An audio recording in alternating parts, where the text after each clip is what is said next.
Watch everybody. Thought I saw Ronan V in here. OG.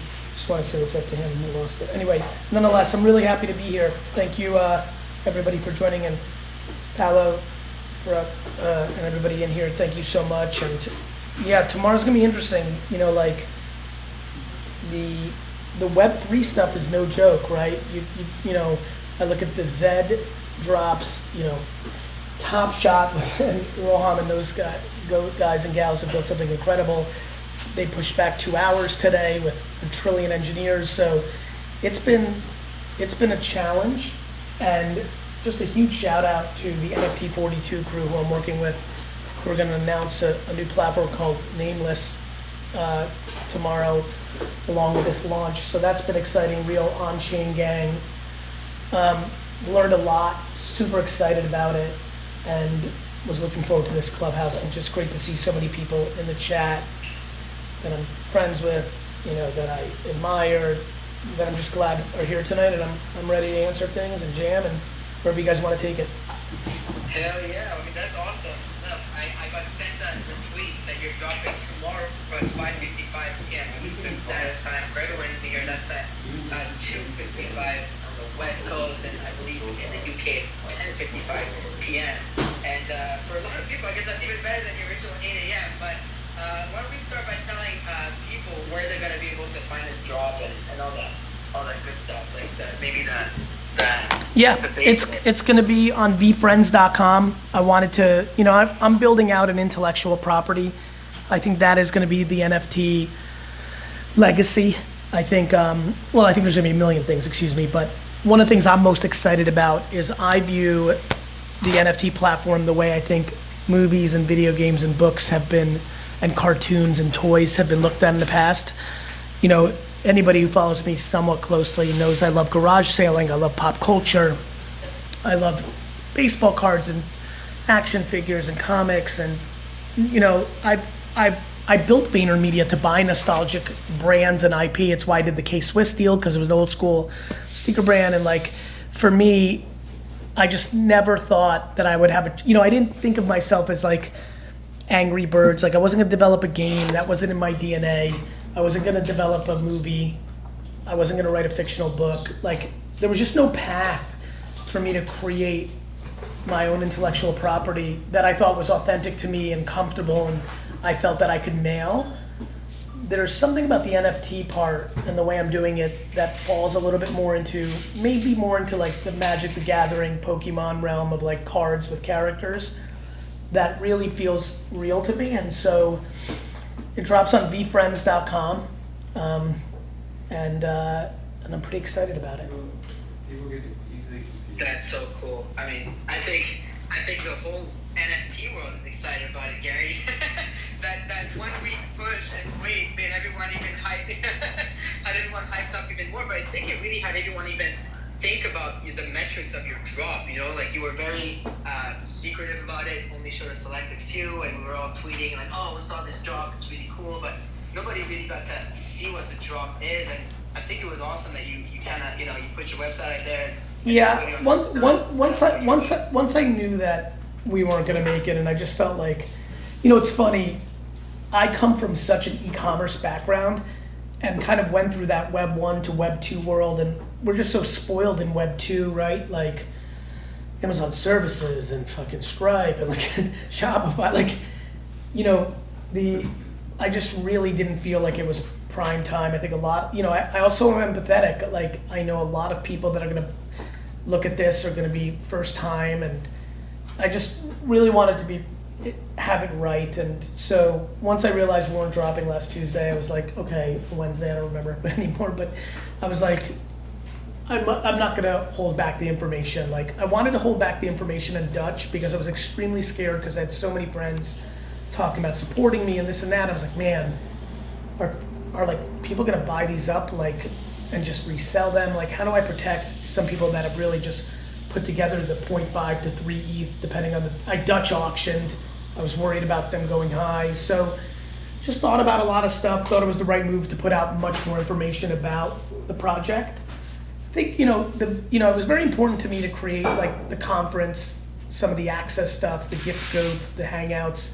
Wanted to show that there was a lot more we could do with the NFT projects. For me personally, it was also a play to create value in the short term while I go and try to, land somewhere between Pokemon and the Smurfs, right? That's kind of how I keep talking to myself about this, which is like, what can I actually do with these characters over the next 40 years in consumer packaged goods, and in books and animation, in streetwear collaborations. Like, I'm genuinely, I enjoy being the human behind Gary Vee, but being Gary Vee is tough, right? Because there's a lot of things I'm passionate about, but I'm aware that 35% of people are going to tune me out immediately because of my style of communication. I think being a human, you can only make so much impact. But for me, like having empathetic elephant or patient panda, or all the things that are now at my disposal from an IP standpoint, some of the things that I'm passionate about. Look, I've said this consistently. I'm an incredibly big byproduct of very good parenting and circumstance. So I have a lot of gratitude, and I have a lot of things I want to share about being an alpha winner. Needs to be more around sympathy and compassion and kindness and patience and being the bigger person, not about like flexing and like scolding somebody in a meeting or thinking you're hot shit. And what's ironic is my energy as a communicator makes it very difficult to a certain demo for me to land that. For another demo, it lands. But having these characters at my disposal now for the things I'm passionate to put into the world is a real blessing, and I'm very grateful and I'm excited. I love that. Yeah, you are excited about the characters, and you started drawing them a really long time ago as well. So it's what's cool about that. You can tell by the way you speak about that. That little smile you got when you talk about the astronauts that you love so much. And so, what's your favorite character you drew so far? It's funny. I would by the way, on that note, a lot of the early nights here in Clubhouse, as everybody remembers, the early nights only 3 months ago, I was in rooms here defending NFT artists that like their art was actual art, and that a lot of the establishment was super ridiculous about their point of view. What's been most fun for me is watching so many that I've defended razz me and say that my doodles aren't art. And I'm like, Jesus, it's amazing in 100 days how people, but for me, probably the one I chose to be the mascot. When you see the logo on VeeFriends.com, if you go right now, I drew a character called the very, very, very, very lucky black cat, mainly because I don't want black cats to be bad luck. It's really as simple as that. I just don't want it. And I'm gonna put my marketing machine and my 45 years of effort to change the narrative. I was talking to a friend who's like, no, you can't do that, it's hard, like it's possible or something. I was like, pink was the primary boys color in society 150 years ago, right? And what? I had no idea. And so like, I love that kind of shit. Like, that it was marketing and communications that, created a scenario where, diamonds were given for engagement. Like, there's a lot of things that you can do. Like, people are very bad at history. Back to history, there was a time when humans walked the earth and didn't value gold. Like, history is misunderstood, and it's an incredible indicator to the future. And so my favorite character is taking a character that has an extremely negative point of view in our society, and I'm gonna enjoy myself and the process of seeing what I can do with the flip of that narrative. So there's literally a black cat sitting on top of my name and my logo, and I would say that's my favorite. Though I will say that Patient Pig and Patient Panda, I'm a very big fan of Patience. I think people are very confused for everybody in this room, I think people are just incredibly confused by how much more time they have to do their thing. And I'm a big fan of Patience, and I think a lot of people have a lot of anxiety and unhappiness because they haven't done what they thought they would do at 27 or 32 or 41, and I think it's unfortunate. And I think a lot of our societal norms are based on when people died at 45. So the patient characters are very, very big on my list. Yes, I love that. I would really enjoy the characters, but I love how you speak about the very, very, very, very lucky black cat, trying to change the narrative and telling your narrative. But what you had me thinking right now, changing the narrative, the whole narrative in life and society, the digital revolution, right? So it's kind of like it fits in the mold, exactly what's happening right now with the narrative being completely shifted and everyone moving on chain. I think it's super cool. Or even this, we have G Money on here with the 8 Funk and everything. I mean, things are changing. So yes, they are. Yes, they are. I mean, oh my God. I mean, G Money, you were telling me, you were the one telling me, you should seriously get this punk. And we had a conversation about everything changing. What do you make of VeeFriends and the drop and everything? Have you had the time to look at it? Because you're like a super OG. Yeah, I mean, I looked at it last week before in the private showings, like I think a day or two before, and I was really impressed with it, right? Because it's like a lot of times people will reach out to me and be like, hey, like I want to do an NFT, and a lot of times it's just like a piece of art or something like a collectible or whatever it is they want to do, and I'm like, you kind of like need to offer something more as like a value prop, right? So I think that's something that Gary's doing really well, is that there's going to be like some residual value here. Like there's going to be a reason to collect these, right? Which I think, you've seen your fair share of people that just don't engage with their community, right? Because it's ultimately like you're doing this for your fans and for engagement. So if like you were to sit there and just kind of like drop an NFT and then just walk away, it's like the same as like, pumping a coin and like dumping on your followers, right? Like it's like the crypto equivalent of that. So I love the fact that like what he's doing is like super innovative. You're taking it to the next level. So it's going to be exciting to see how other NFT drops start upping their game after this. I appreciate that, brother.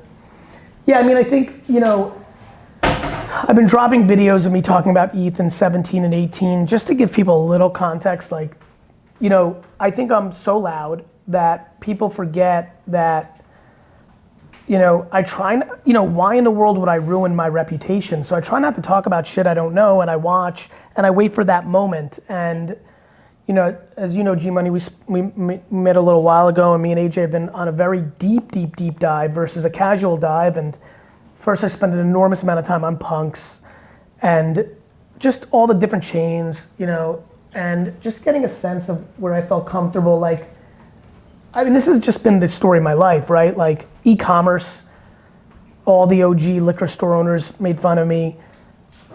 YouTube was a complete, like, had I lost my mind. Social was ridiculed. You can't imagine the jokes that people made about me when I started an agency in Madison Avenue.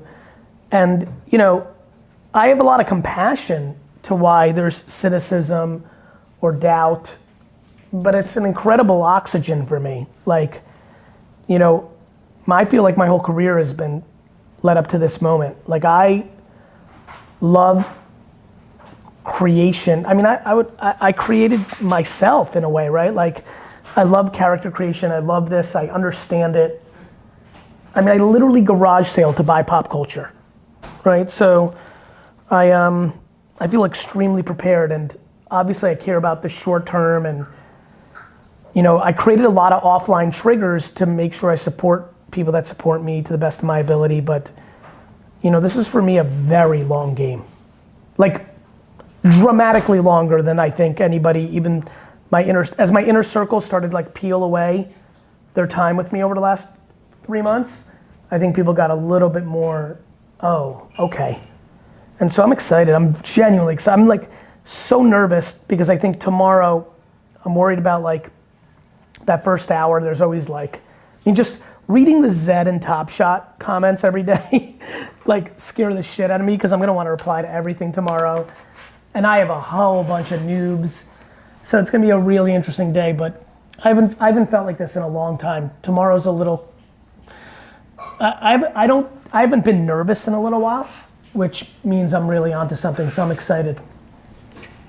Yeah, I mean, what's really, well, first of all, super exciting to hear you being excited like that. I remember when you showed us with Paulo the project, and I texted, I said, yo, what am I allowed to tweet? And you're like, that I'm gonna spend 45 next years of my life on this project.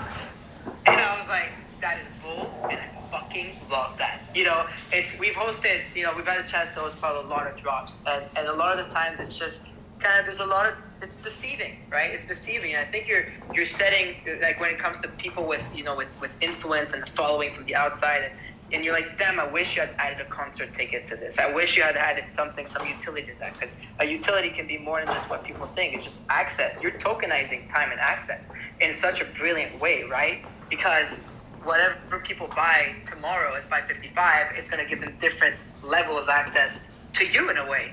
And you've never really sold that. You know what's funny? The access to me is actually was a late addition because I started seeing so many things not going well. And I was like, you know what? Let me throw this in the mix so that people can understand you can do this. Because I think, you know, for example, there's a boatload of people that I hope follow this model so I can bid on it. like I want to go in studio with The Weeknd. Like I want to hit tennis balls with Novak Djokovic. Like, you know, like I'm into that shit. So that was that. I mean, I think the bigger thing is the conferences. You know, what was so fun for me is I've been wanting to do this. South by Southwest changed my life. And I've been wanting to do this conference for 10 years. So that's the other thing. I think people are gonna, you know, one thing I'm trying to mentally prepare for is if this goes well, there's gonna be a big number associated with, I have 10,255 tokens, you know? So, you know, if it goes really well, there'll be the headlines of big numbers and I'm like, meanwhile, I'm hiring projected 50 people for the animation. Like we're building out these characters, right?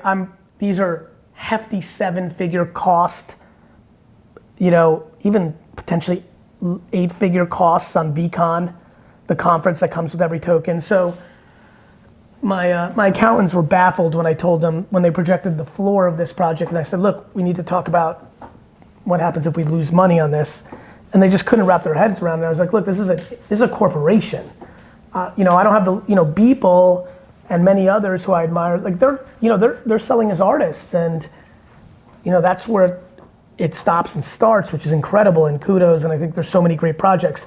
For me, I'm building a company, and so at some level this is, I'm not gonna say it's fundraising, but it's like, you know, I'm definitely gonna spend the money to build out what I'm building. So and then like just like thinking all that through, when you get those dollars or that money's in Ethereum and paying the taxes and having the dollars to throw on 3 years of conferences. So there's a lot of complicated shit in this process, but the journey of building out a blueprint that others can learn from and tweak and make better and build on top of. And then much like I did with Wine Library TV, there was not a lot of long form at all videos on YouTube. And I remember I'm like, I'm gonna do this so people realize YouTube's much bigger than pirated SNL clips, because that's what it was for all the OGs in this room in 2006, February 2006. But then also for me, this is like insane. I can't believe I get the, you know, luxury of trying to like build out an alpaca character, or you know, or lit lamb, or like I've got real fun in front of me. And you know, I've spent the last 12 years very quietly building an extremely large 1,500 person global company with VaynerX that just opened an office in Mexico City, has 150 people in Asia, has 100 people plus in London. Like I built a really large company quietly while everybody thought I was Gary Veeing it, and I'm gonna use that infrastructure to build this. I freaking love that. And you know, also another point that I was thinking about, what's cool about the fact that you pushed your drop a week.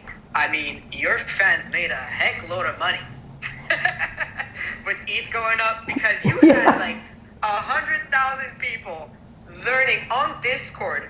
What is a MetaMask? What is this? What is that? How do you buy ETH? What is ETH? I mean, all your content leading up to this has been teaching and educating. Not just, hey, I'm dropping this, cost an ETH, bye. It's like you're teaching people for weeks, for months, and with the price of ETH literally skyrocketing, I mean, you've done your fans a service at this stage, and I think this is freaking awesome. Yeah, to me, you know, like obviously, you know, I think all of this is very intense shit, and I keep telling people, be calm, like just learn. To me, the point that I'm most, you know, here's something that the room might find interesting. I grew up in Web 1.0, truly. I launched an e-commerce website at scale in 97, registered in 96, and like, people were scared to put a credit card into a computer. Like, I would be on a liquor store floor in 1997, 1998, for 20 minutes talking to 4 people in a circle, marveling at this idea that they could put a credit card into this website and not have to drive from New York to Wine Library because we had such a good store. Like, they just thought, like, people were baffled and they were scared. Would my credit card get stolen? And you're seeing that happen with non-custodials.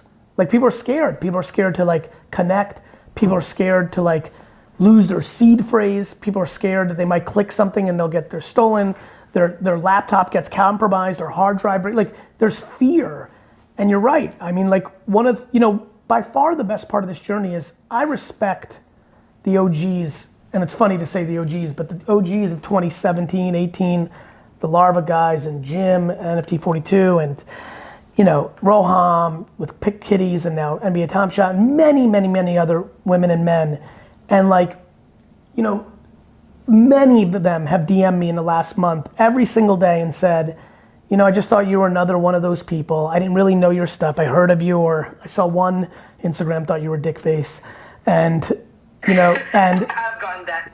you know, and like that article you put of like how to set up a MetaMask, or what is Rainbow, or, you know, like what's non-custodial versus custodial. Like, we put in a lot of work and we've onboarded a lot of people. And tomorrow, many people will miss out or decide not to jump in.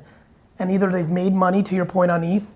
My great hope is if they don't get what they want, or the floor doesn't get low enough on the Dutch, that they take those, you know, dollars and do something by supporting other projects. One of the things I'm most excited about is after this launches and I take the dollars I need for taxes and VCon and operational, and maybe $1 or $2 for myself, one of the things I promised myself is I'm doing 2 things. One, I'm gonna go buy a bunch of Jordan rookies and Charizard hollows. And 2, I'm going to go and, you know, I don't know if some of you saw this, but it was a very big thread I asked about independent favorite artists. And so I have that thread I'm gonna go back to, and I'm just gonna take a full day one day and just go and buy an ungodly amount of art that I subjectively think looks cool. Not overly thinking that it will go up or down or left or right, but, you know, just like with Web 2.0 and just like with the liquor business and just now with the ad world, I will jump into new things. It's who I am. I'm truly a creative entrepreneur, but I love being part of communities. Like, some of my best friends in the world I met in Web 2.0, and just the 98% of the people I've met in 3.0 on blockchain, or, you know, and different chains, Polkadot or Cardano or Solana, like there's so many cool people just doing such mutable level 2 VR, decentral, like just the sheer creativity and the passion. And look, I think there's an unbelievable level of greed and short-term behavior, because that's the nature of it. Like, there's a lot of that going on here, more so than Web 2.0, because you can actually see things happen very quickly, but it's an incredibly, there's so much more pro than con, and I think many incredible things are happening from it, and I'm excited to be meaningfully involved. So much comes to mind, right? Like, I'm listening to you, I know you well, I know you both from, you know, your persona and from you personally behind the scenes. And, you know, what I just heard you describe is, I'm listening to what may become the next Pokemon franchise, but built on blockchain. It's like sitting down with, you know, when they're creating the founder of Garbage Pail Kids or Pokemon and saying, hey, we're doing this, but we're doing it on blockchain. I was watching you on CNN and I was like so fucking excited inside of me looking at you and seeing you being interviewed, just because, like, I know on all things Web 1.0 and 2.0, you're, you know, very famous for making significant early investments. Correct me if I'm wrong. I think you bought your Facebook shares from Zuck's parents and your Twitter shares from the former CTO that walked away. and I look at all of these things and how significant you've been in, you know, the Pokemon, let's call it, craze, and understanding everything that you know, understanding your relationships with, you know, some of the biggest tech entrepreneurs in the world, you know, hearing you talk about like, fuck, I tweeted Uber needed a CEO and Travis responded, you know, and I look at where you are now with all of that knowledge, and, you know, I don't take lightly that you built a 1,500 fucking person agency that's a social media influencer marketing business in 2021, while a lot of the people in the world still don't even know how effective influencer marketing is. Like, I think there's still a big part of the world that barely are waking up to social media influencer marketing because they're now hearing a TikTok. And I look and I sit back and think, like, you have so much accumulative knowledge, experience, and relationship currency as you build this and you shape it. And I hear you got a vision, you don't. What I hear is like, yo, this is fucking Pokemon of this day, built on blockchain first. So I just wanted to share that with you and congratulate you, because for you to jump out and make this move, again, it's different than anybody else making it, right? Like, you're so visible, you're so in front of everybody, you go all around the universities. We're losing you. Yeah, we're losing Paolo. First of all, it's very kind. Two things. Paolo, thank you. Two things. I'm driving, but go for it. Yeah, two things. One, Travis actually was the one that asked me to retweet it, and it was Ryan Graves who answered the tweet, because Travis and Garrett had Uber Cab as a side project. Uber Cab was the first name of the company for all the kids in the room. Second, look, Pokemon's the biggest IP in the world now, bigger than Star Wars and Marvel. So, you know, what I want everybody to hear is like, you know, I could see a lot of people that are very knowledgeable about intellectual property saying, Gary's fucking delusional. What the fuck is he talking about with Pokemon? It's $90 billion IP. Like, but I think it's really important for people to hear this. What I said earlier between Pokemon and Smurfs, like, I don't understand why somebody wouldn't try to. It's, you know, it's just like when everyone's like, thinks that I'm so obsessed with buying the Jets. I'm obsessed with trying to buy the Jets. I'm not obsessed with making VeeFriends as big as Star Wars and Marvel and Pokemon. I'm obsessed with the curiosity of, am I good enough over the next 4 decades to do that? And if it ends up being Hanna-Barbera, then that's insane. Funny thing happens when you shoot for the moon. You end on top of very large mountains as a default prize. And so, you know, if nothing else, I think people very much don't understand ambition. And it doesn't need to be grounded. I think a lot of people talk with delusion, but I think when you believe you genuinely have the capability and you're curious if you can, but then you also have the humility to, you know, I have to counter what I'm saying right now at 79 years old and saying, look, you know, 34 years ago, I tried, it was harder, or this happened, or I got distracted, or VR came along and I got more excited, or I wigged out in 2037 and moved to, you know, a sheep farm in Peru and fucking loved it. You know, like whatever it is, but like, I think people need to be more comfortable with having their ambition.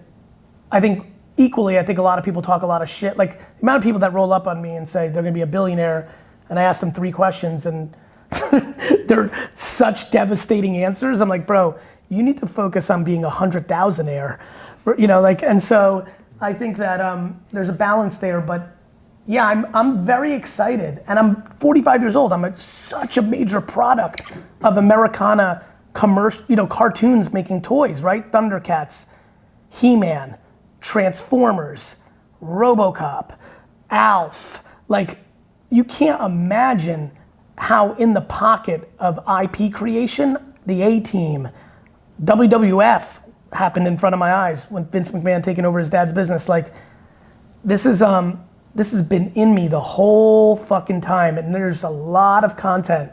There's a lot of funny things in old wine libraries in 2006, 7, 8, 9. So it feels very authentic to me.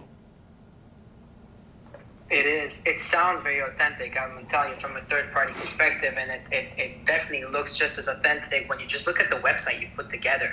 When you look at like the detail that went into that and all of it. I'm honestly curious. Is there some stuff you can share right there, like on the metrics of the drop, how it's gonna happen? Like, is it all dropping at 5:50? Yeah, I'll give you.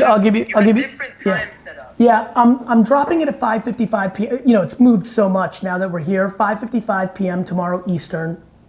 I'm dropping 48.72 or something like that. About 50% of the project tomorrow.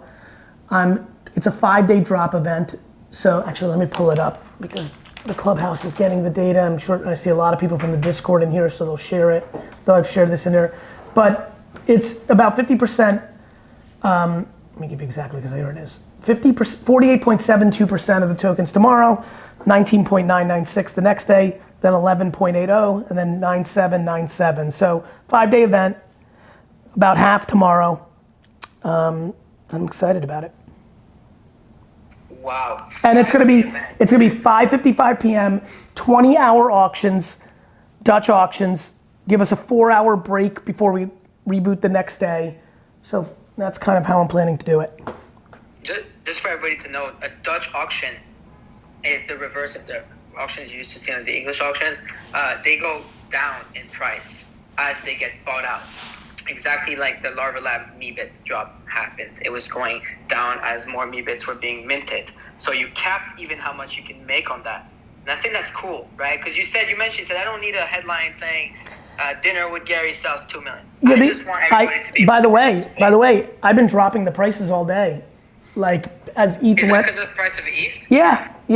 I mean, originally, like I'm gonna reverse engineer what happens with the actual results, right? Like, I know I've done a lot of homework. You know, I have a very large speaking bureau too, with Vayner Speakers, and we've been doing a ton of homework on the biggest events in the world. So I have a good sense of what a $3,000-$4,000 4-day ticket looks like. So I'm just gonna reverse engineer, you know, on that part. I mean, look, I think I'm building something very, very real in intellectual property, and if I'm right, those things work themselves out. But the conference and some of the access stuff, as ETH has gone up, I've adjusted some prices just because I just want to be fair to the best of my ability, and like I didn't need there's only so much you can do if someone thinks they're paying so much for a conference, and I just need to think through everyone's psychology. I've been living in my Discord. And so I'm listening. Listening is how I make my decisions. I noticed that you also been into several I admire the grind always. I mean, been seeing it on social media for years and years and years, but I saw you in the Bored Ape Discord. I saw you in your Discord. You're on Twitter like nonstop, and your brother too. And you guys are just reaching out to a bunch of people and just, you know, and both sides. I think that's cool because you understand community building, and there's obviously a very, very, very tight core community in Web3. And even on NFT, Twitter for NFT space and everything, on Clubhouse too. I mean, I've seen you drop into the other day, you dropped into a random small room full of Bored Apes, and you just came and showed some love and gave it some traction and just, you know, helped everyone out. So I thought that was cool. You know, I will never understand how people are not driven by gratitude. I wish you understood what my brain's doing right now when you said that. The thought that I jumping into a Clubhouse and giving love is like some great gesture is so uncomfortably flattering and humbling, and is a difficult thing to like swallow. Like, which is what drives me to do it. Like the thought that I mean, for everybody in the room that's over 40, do you remember when nobody gave a shit about a business person? Like I do. Because I was one at 12 and 14, and like literally Bill Gates was the only person that anyone talked about.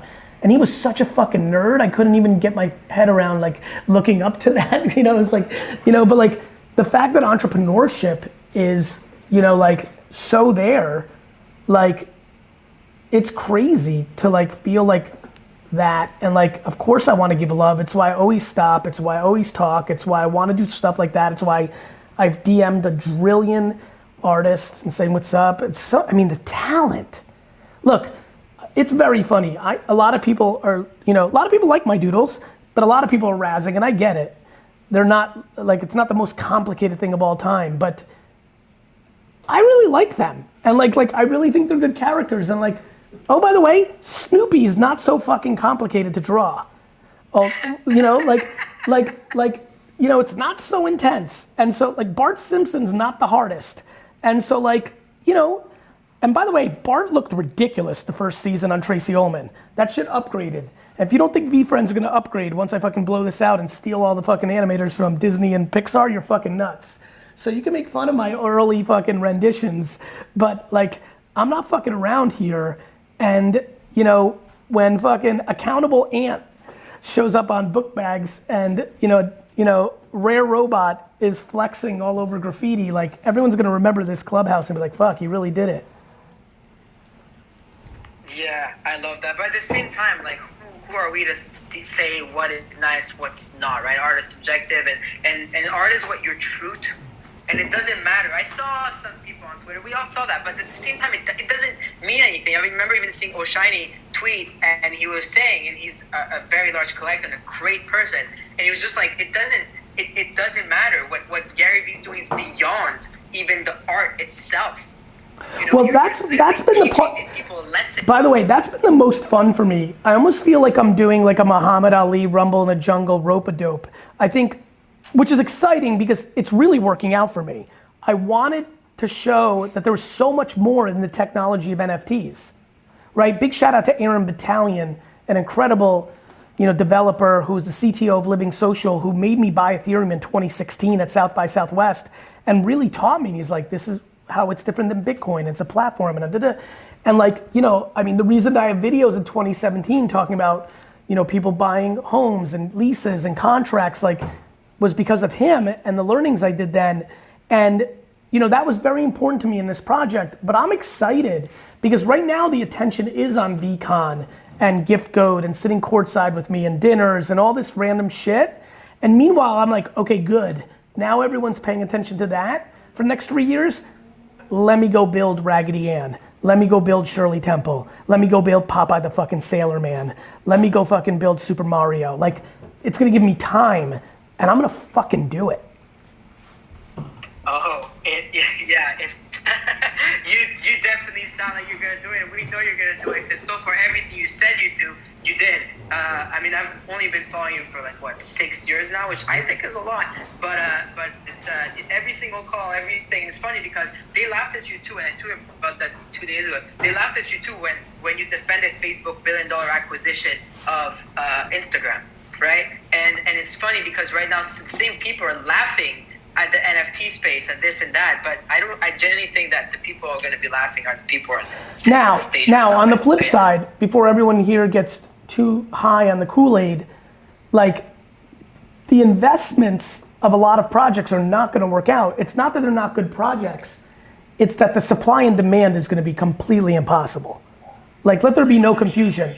There's going to be 3-4 years from now where almost everyone's going to have NFTs. Definitely every intellectual property that means anything. Every athlete, every actor, every influencer, every league, every video game, every comic book. Like, it's just gonna be overwhelming. It's gonna be like social media. Like in 2009 when I wrote Crush It, if you go read the first 100 reviews on Amazon, people are like, this is ludicrous. You can't make money just being yourself on social media. Now, it's one of the biggest economies in the world, and 85% of people under 18 aspire to be an influencer. That's exactly what's gonna happen with NFTs. Like, there will be the people that led, Blouse and others that did incredibly well, but now we're in the place where you have to really launch a significant project, and it's gonna get harder and harder and harder, but that doesn't mean you can't come along. Just, look at Charlie D'Amelio. Like, she came along and became a very large influencer on a new platform. Years after influencer marketing and Instagram was real and YouTube was real, Mr. Beast wasn't there first on YouTube. Like, so if you can do it, you'll be able to do it. But I really think that people on the NFT thing right now, the macro technology is a foregone conclusion. There is almost no rationale for any brand or business not to issue NFTs in 5 years when costs collapse to do it. You're creating marketing material and you're creating a collateral royalty asset that could just be giving you derivative passive value if it becomes a collectible. There's just gonna be no reason not to. On the flip side, currently, there's gonna be a lot of things that are bought that are not gonna be worth as much as they're worth today in 6 years, even though NFT will be as normalized as social media. I fucking love that. Music to my ears. Go for it, Fungible. Yeah, no. Fungible's here. What's up, Gary? Hey brother, how are you? Great, bro. It was awesome the other night when Thank you you. walked us through your Thank you. NFTs. I have to say, I'm surprised that Farouk is even maintaining composure right now to be able to interview. He's doing great because we've been aping all day. He was into some heavy positions, bro. And he's like, I gotta jump on and talk to Gary. I'm like, I don't know how you're gonna. We're trading on DeFi and before coming on here, dude. It's been nuts today. But one of the things I wanted to ask you, because I think the way you've done it, obviously with the utility aspect, is brilliant, and that's what we're all about. What's happening right now with ETH and gas fees, like today, each transaction was like $400 or $500. Yeah. So you had mentioned some other blockchains, right? Like Polkadot, Solana, Kusama, which is one that we're building on top of. And obviously those fees are nominal. Right now everything's going nuts because Shiba got listed on Binance. So, what are your thoughts on using other blockchain technology, and also just even tomorrow with the drop because we had an investment we did today, and they came out and people were like hesitant to buy because of like $500 for gas. One of the things, let me be very clear here. A couple things, great stuff, thank you, brother. One, other blockchains, can't wait. I just have had the luxury, I don't know, I just have been so close to ETH from the way out, and over the last 6 months, the way close, and it was just where I had to do it. Because I'm scared to do things I don't understand. So it was where I was most prepared to do it on. This is clearly the beginning of the next chapter of my career.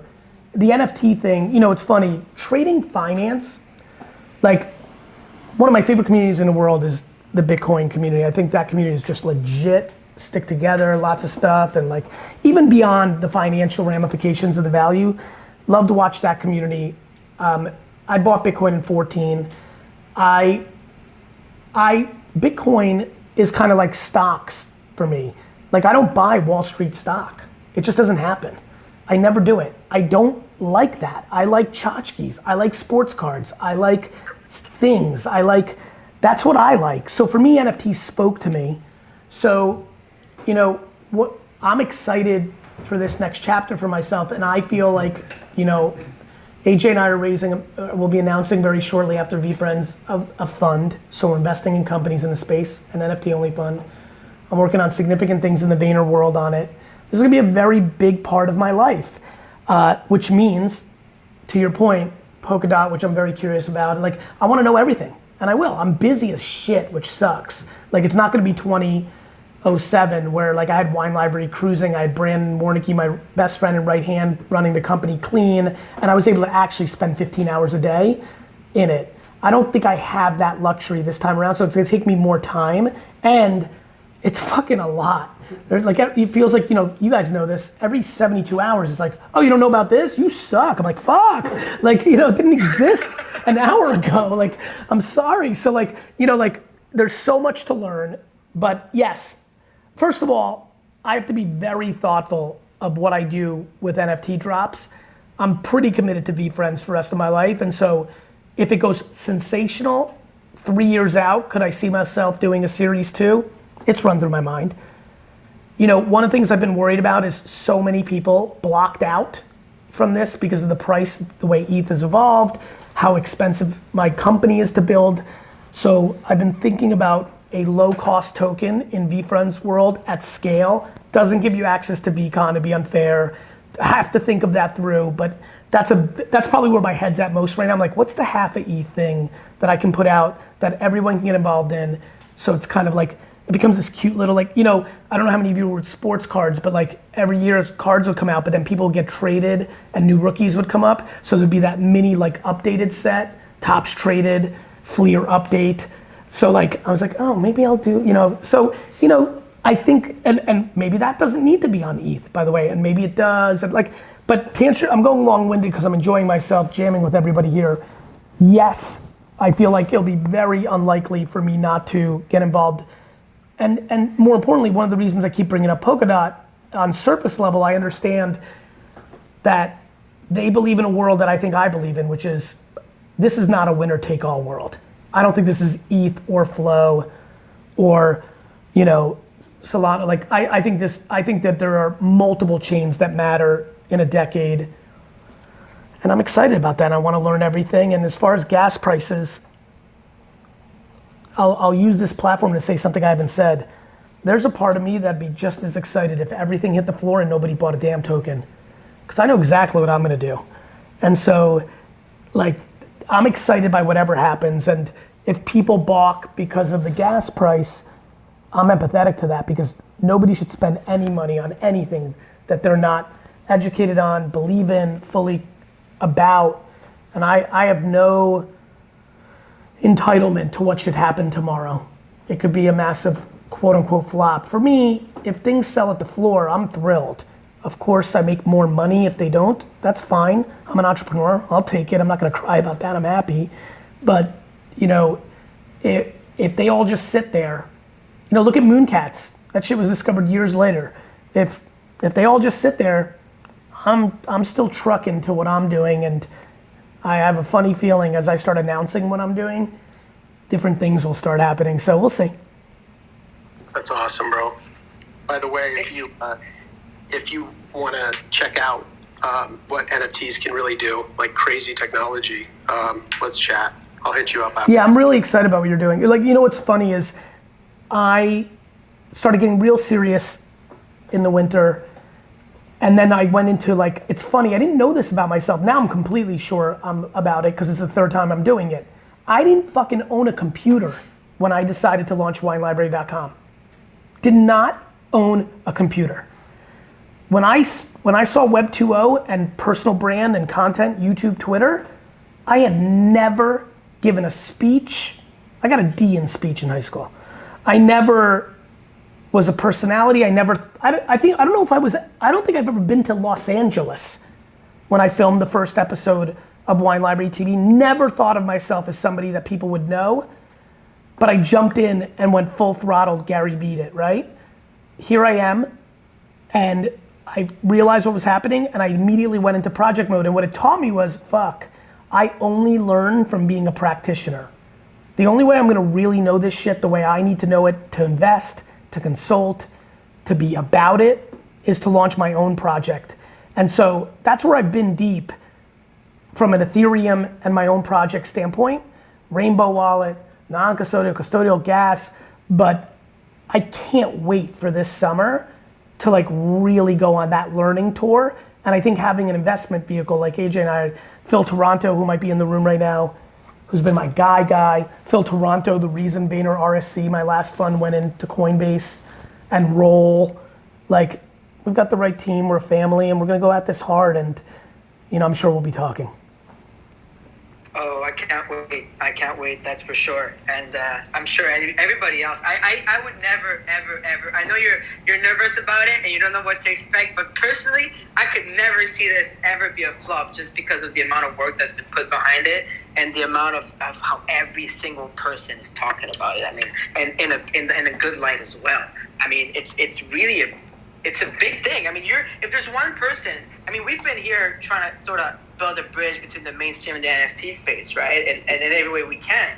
But you're Gary Vaynerchuk, so it pulls a lot of weight for sure. What I like the most is that, like I said earlier, you brought so many people on Discord, taught so many people about everything, about crypto, that now they've probably seen their since you've been talking about, I think ETH probably doubled. So they're probably happy about that. And you've lowered the amount of ETH that it's going to cost to buy into your NFT. So technically, if they shift some off the top, they're in profit as well. So I think this is pretty cool itself. And there's a lot of cool metrics to this as well. It's going to be fun. And I like that you're making a 5-day event.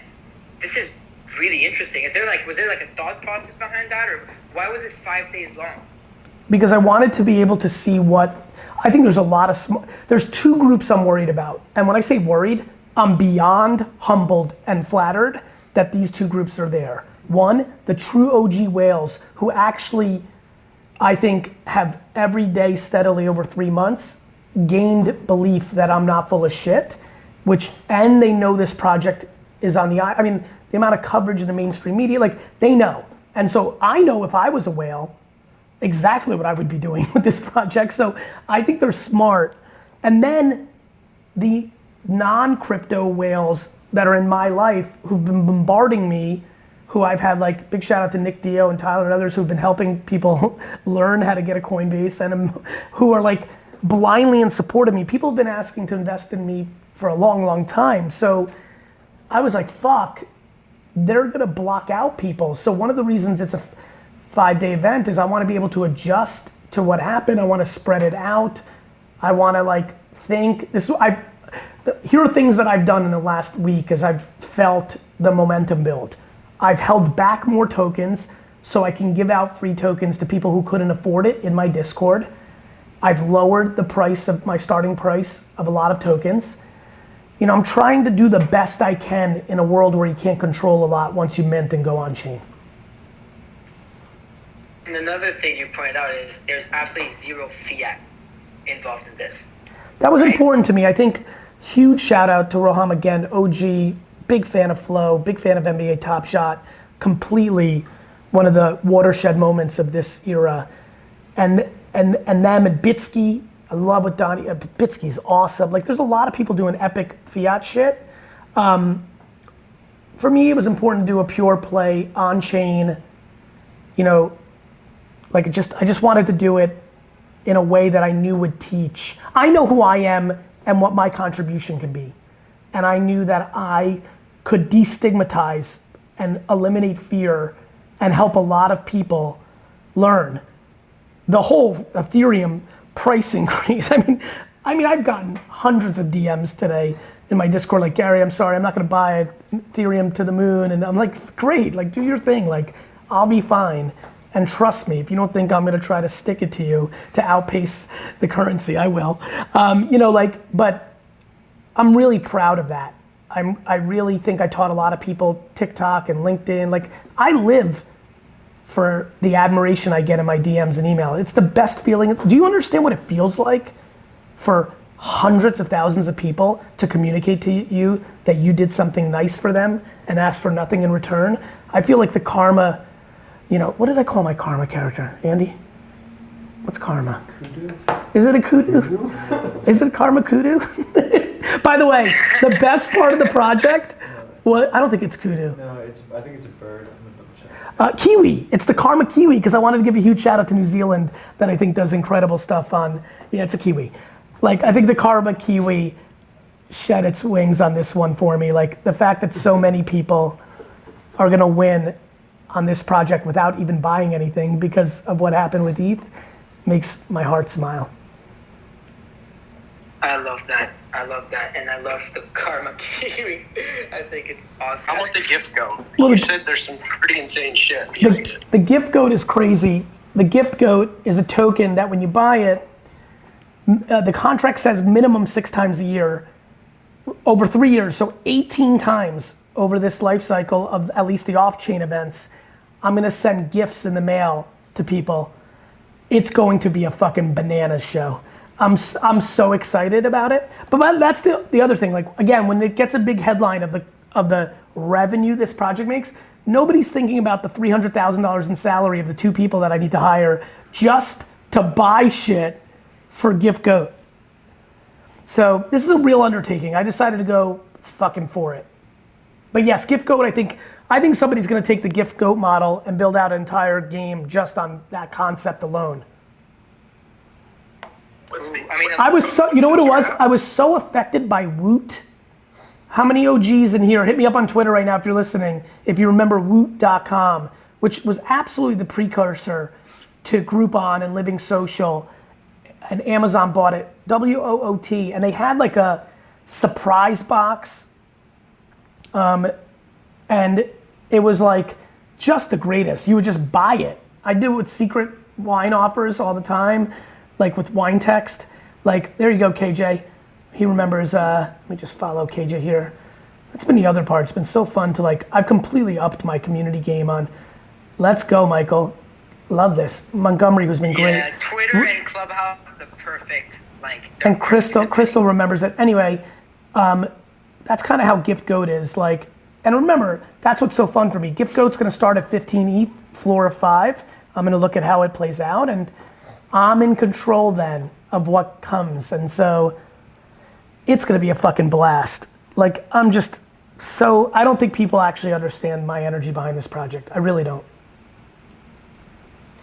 Yeah, it goes very, very deep, and I think we can really hear it. For everybody who's curious about everything we're talking about right now, one more time, if you go to VeeFriends.com, or I just tweeted out the link to just meet the VeeFriends directly, since we're talking about Gift Code and all the characters and the breakfast bat, brunch bear, lunch ladybug, dinner deer, hangout hawk. I mean, the names are so cute, and I love them, you know, and the way you put them on a card and everything. By the way, you just reminded me, I've been so lost in this whole space that I have 60 cards still at PSA, and there's a bunch of Charizards in there, so I'm pretty excited about that. Totally forgot about that. But I love to see these characters, and I think they're so awesome. What's really fun for me on the 268 characters is, like, I'm looking right now at the beta site, right? I'm looking at legit llama, right? And I'm just like, when I look at it, I'm like, man, like, this is drawn in a way where, like, on a hoodie, or like there's just so much I'm thinking about, right? Like, Workout Wolf. It's a very unique one. It's a very expensive one because it comes with a workout session with me and Mike Vacanti, my trainer. And don't forget, all the access ones are actually multi-year tokens. So people will get it, and then they get to decide what they do with it. But like, when I look at it, I'm like, yeah, so that's Workout Wolf. But yes, I'm building my kind of Pixar, right? But I'm also a CPG guy, so why can't I convert Workout Wolf into a protein bar brand? Or why can't I JV with a protein company? I'm excited to really show who I am as a businessman, because Gary Vee is such a overarching reality that over the last 7 years, I don't think a lot of people realize that I've built a $250 million a year revenue independent shop. I built with Ben Leventhal, who really drove the business, but I was the co-founder and investor in something called Resi, which went head to head with Reserve, which was all the Uber gang. We won. We built the best restaurant app that was new. We sold that for hefty 9 figures to Amex. I also, while doing Gary Vee and building VaynerMedia, launched winetext.com, which everybody who's listening should sign up for my dad, which completely revolutionized my dad's business and rebooted it to the levels that it was at when I was running it. Also, I launched Empathy Wines during that time, and which was an 18-month execution of a direct-to-consumer brand, which we sold for a massive exit to Constellation Brands. Like, I don't know, like, I think I'm grossly underestimated as an operator, and like, this is gonna be fun to like show the breadth of those capabilities. Oh yes, now you're making me even more excited about this, because when you say you can, you know, go and tie it up to a freaking protein bar company, you actually can. Chances are, I mean, you have clients that have protein bar companies, and friends, and this and that. I mean, VaynerMedia. I'm telling you right now, if you, you know, I'm looking at D-Rock and Andy right now, like Nima, like if you understood what my last 24 hours look like in business development for this intellectual property, you would shit your fucking pants. I can only imagine so. And while you're talking about D-Rock and Andy, first of all, what up? I freaking love you guys. And second of all, I mean, it's the amount of work that your team has put behind these must be like, I mean, you guys must have been going nonstop. It's insane. I mean, I'd love to know how the dynamic was in terms of your team. The team is Andy's a king. Andy K, like, I should probably give him all my tokens. Like, what he's done is revolutionary. Like, he's just been in it with me in the biggest way ever. Yeah, I mean, everybody, just everyone's been going at it. You know, it's funny, Maha just reminded me, what's so funny about this is so many of the things that,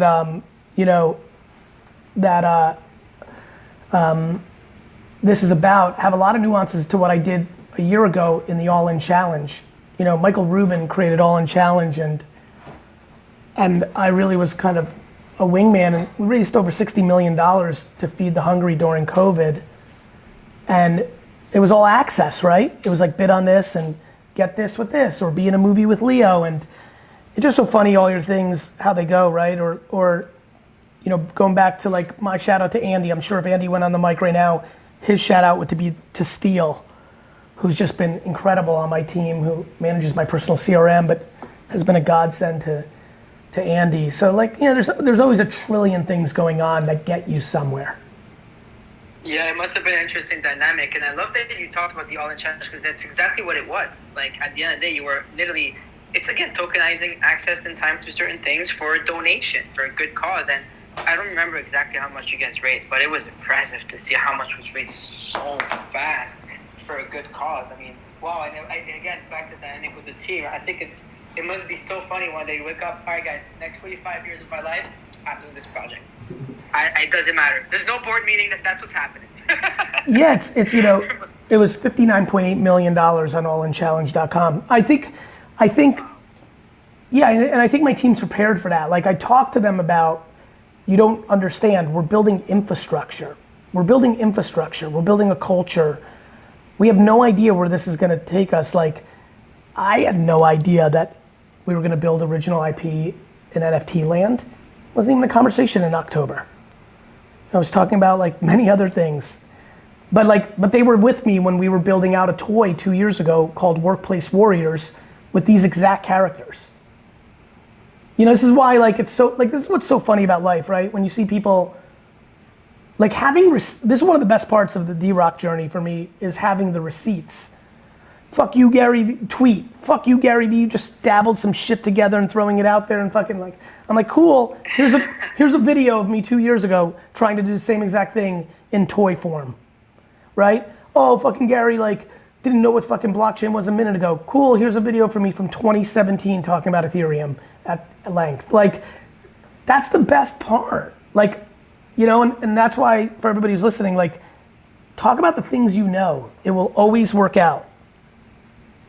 Oh, that's the best way to remain as authentic and raw and real as possible, and the best way to not burn out, because the more you fake it, the least you can actually go in terms of consistency. That's why you always preach consistency, and one thing I noticed is it's just by being true to yourself. Again, you're true to your art. That's how it's gonna last forever. Victoria, I've been seeing you avidly clap this entire time, and I want to hear your thought, and I want to know if you have a question for Gary, because we have a lot of conversations since months about all of this space and everything, and you're pretty deep into it. I'd love to hear.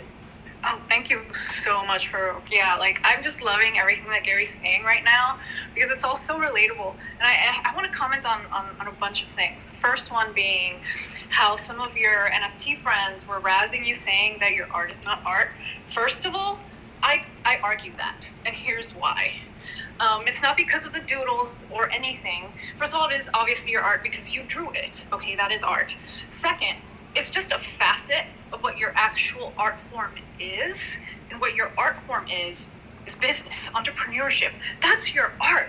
And these drawings, they're just a paint stroke in your canvas, in your masterpiece. They're just a small piece. Like the way you're talking about everything right now, you sound excited, exactly like, you know, a little boy who just got a pack of sports cards and he's like opening them up. It's literally what you sound like. And I'm here for it, you know, because like, just like you, I would also go thrifting and go to garage sales, because I used to be a huge video game collector. Like, dude, like I had an Atari 2600, a 5200, an original Pong unit, a fucking Nintendo Famicom, the original from Japan. Like, I was no joke, bruh, let me show you my collection someday. You will like shit at your pants. But like, yeah, but like, it's so relatable though, you know, because that's what you love, and that's your art and your business, the way you think things through, you plan it out, the way so many of us artists do. And like, I've been in that situation where people have been neglecting my art. I'm a software engineer. I love programming. Computers are my canvas. You know, like my code is my art, man. Like someone the other day asked me, do you write poetry? Because we're having like a poetry corner on Clubhouse. And I'm like, I don't write poetry, I write code. That's my poetry. And that's just the way I exist. I get it. I just wanted to like, thank you. I so get it. Like I feel way more creative than I feel like business finance, right? Like I don't even talk to my CFO. I have no interest. I'm so not driven by the trophies, aka the money or the things you can buy with it. Like to me, entrepreneurship is such creativity, and I, you know what's funny? Me being a personality or me being an author, like all my friends from like junior high are like, who are reading this stuff and back channeling with me, they're like, they remember me doodling a lot. I used to doodle, I was very ridiculous in school. That's why I was such a bad student. I would draw my faces on the chalkboard. Like I used to draw wrestling figures all the time. My friends are like, man, it's so funny to see everybody accept you as a 5-time New York Times best-selling author, but not as an artist, because we know you, and like the book thing's far more ridiculous than the art thing. Yeah, dude. I think you're a wonderful artist. Those books, wow, wonderful art. Your entire business infrastructure, beautiful art. And it's something that I could appreciate and look at it and be like, damn, that's awesome. And it makes me feel something, just like art. Thank you. I love that. That was beautifully worded. Thank you so much, Victoria. Wolf, you're with us. You've hosted a ton of NFT rooms, especially the most notable one was actually the Time Magazine room. And Keith is on stage with us, Keith Grossman as well. And Wolf, have you had the chance to look at the VeeFriends? Yeah. I was lucky enough to be on that Zoom call quite a few days ago. I thought it was so exciting. Such an awesome concept. I love the Dutch auction. It's a decentralization of almost monetary elitism in a sense. I love the personalized doodles, as Victoria said. It really feels like a part of you, Gary. I love that you're only accepting ETH as a form, as a way to teach people a form of financial literacy and onboarding people on a crypto and blockchain. And then most of all, I think the beauty in this is the tokenomics and the relationship to the experiential events, Gary V events, the one-on-ones. Coming out of COVID, I think we're heading into a roaring 20s of live experiences, and this just feels fresh as fuck, and I'm here for it. I appreciate that. That means a lot coming from you. Thank you. I love that. And speaking of the devil, just a little earlier, I was mentioning a tweet, and I was mentioning a collector that I absolutely admire, that I had the chance to recently be connected with. Oh, Shiny. What's up, man? What's good? I mean, it's a pleasure to be here, Gary. Congratulations for persevering on making sure that everything's perfect and up to your standards. I'm sure you could have dropped it last week. I'm sure it was close to being ready. But it's really nice to see. And if I could just give you a little bit of my perspective on what you're building. Did we lose him?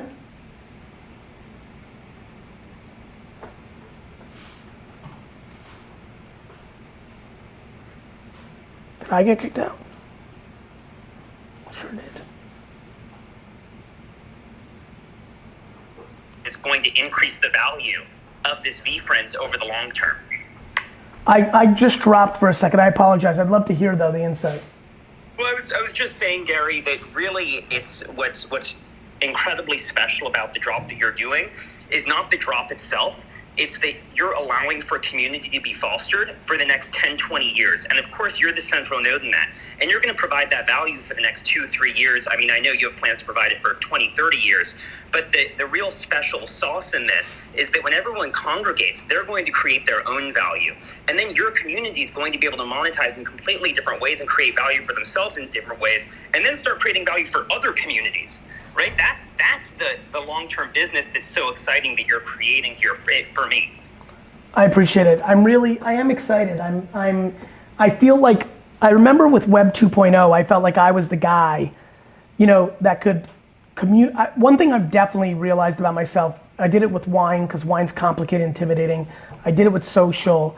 and I feel like I have a knack for it. I just have a lot more education to go in NFT, but the parts that I do understand and have a good feel for, there's a translation engine in my head that makes me communicate things that reach a lot more people.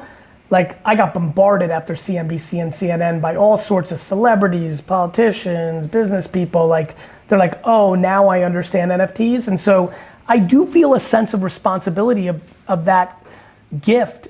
And when I fall in love with an arena, I want to lift the whole thing up. Like, to me, the greatest way to be selfish is to be selfless. And like, I feel like I'm very excited to be involved, and I do think this project is gonna really help. I really do. I think it's gonna help more and more and more as I continue to do things. I think I like giving blueprints for people to, refine, make better, by the way.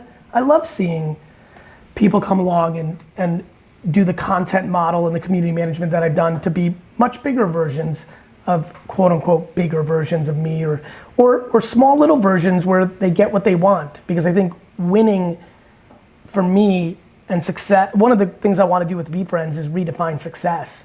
Like, not being anxious and actually being happy is a hell of a lot bigger win in life than making $1 million. And so like, we need to desperately bombard the conversation. Damn, I love it. This is I just love hearing it from you, and live is even much better of an experience, much more fun and cool than watching your videos. I mean, this is so cool hearing from you and how much passion there is. I mean, it's really freaking dope, Gary, and I love that. The best way to being selfish is being selfless. I mean, I hope some people are still taking notes here. This is cool. I love that. And Tones, this is absolutely amazing. Definitely tweet at Gary, by the way. He's very active on there. If there's any way to get to him right now and share your thoughts, your feeling is definitely on his Twitter. Another talking about doodles and people talk about simple doodles. Dr. Seuss, your hat looks pretty simple to draw. Is that art? I'm just kidding. Grant, what's up, brother?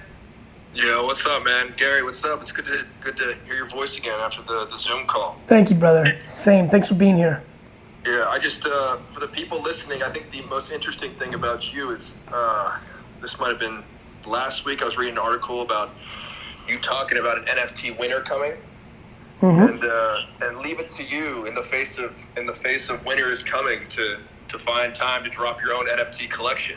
And I think what everyone needs to understand is that unlike many athletes or some other people that are trying to get the quick buck, which you have obviously talked about so far, you are in it for the long game. You see past the winter to the summer, to the spring, to the summer, and I think it's shown by these cards and the actual value that they have for many of these first-time NFT buyers, what they can actually to get in the real world, but also hold on to in their NFT collection. And I just kudos to you, man. I appreciate that, brother. I was like, those are some big cojones right there. To be able to state that, and then be like, you know what? Fuck it. Mainly because in that internet winter stock that I knew was coming, I was building Wine Library, and I knew all these pets.com. I knew it because wine.com raised $154 million, and I was a cockamanian 24-year-old sitting in New Jersey beating the shit out of them because the people that were running it had no idea how to run the business in the wine business. And that's how I was like, oh, these people that get a lot of money, like, oh, okay. And so, yes, I think that's gonna happen here, but I remind people in that 1999, 2000, and then it really collapsed in March and April 2000, Amazon and eBay stock was sitting there. It was sitting there at $1. You know what I mean? And those were real companies for the next 20 years. And so that's kind of how I see it. Yeah, my mom's still slapping my dad about not listening to her. Mm-hmm. She was the one that had all those great tech advice in the early 2000s. My dad was too stubborn, so there you go. Dr. Seuss, what's up, Grant? Should always listen to happy wife, happy life. Yeah. When it comes to stocks. But I wanted to ask another question too. So there's going to be, obviously with this 5-day event, there's going to be the same amount. Is it is the allocation the same amount each day, or will is it gonna be fronted? Yeah, but I mentioned this earlier. 48.72% tomorrow, 19.996 the next day, 11.8, then 9.797. So kind of staggered out. Boom. I love it. Thank you for saying it. That way people can get it. Yeah, 5-day drop. I'm excited for it. I mean, it's going to be an exciting 5 days for you. You're probably going to stress out the whole 5 days, but that's great. I did mention Keith Grossman just a minute ago. Keith, I like your profile picture, by the way. How you doing? Hey, how are you? So just some full disclosure, I am like a boring old Jewish man in a much younger body, so I'm about to go to bed, but more than anything else, I just am a huge fan of what Gary's doing, and like, I just think that, you know, everyone at times is just rooting for him because he's thinking about it the exact right way. And so, Gary, I thought your interview with Julia Chatterley on CNN the other day was amazing. I thought your comment about people thinking about this industry in 30 minutes or 30 years or 30 hours, 30 years was spot on. And just rooting the whole way through for you. That's very nice, Keith. Thank you so much. Really. By the way, Gary, I know you're a New Yorker and an OG one, but you're gonna ruin your stage. You've been doing such a good job, Farouk. Are you sure you want to ask him this question? You're gonna be very disappointed. I do appreciate the kind words coming from you, but that's where you and I disagree strongly. As much as I love you and respect you, but Gary, New York bagels or Montreal bagels? Because I'm a Montrealer, and I'm a New Yorker. Shit, I actually think Montreal bagels are better. Now on the flip side. Let there be no confusion. That might be the only thing that Montreal is better than New York at. I'll take that. I'll take that. Smoked meat, Farouk. What about smoked meat? Jay, smoke meat too. Oh, there's another Montrealer. Hey team, I'm sorry to cut this short, but there's a lot of QA to be done before tomorrow, so I'm gonna bounce. I love everybody here. Thank you for the time. Good luck, Gary. Thank you, everybody. I wish you luck. Thank you, everyone. Gary, I want to just say you really fucking crushed it. Clubhouse has been slow. You've kept it at 1,000 people concurrent the entire time. It's a big deal these days in Clubhouse, and fucking all the way to the moon with Gary V, man. Fucking love you. Love you more. Bye, everyone. 555. Thank you, guys. Thank you. 100. Cheers.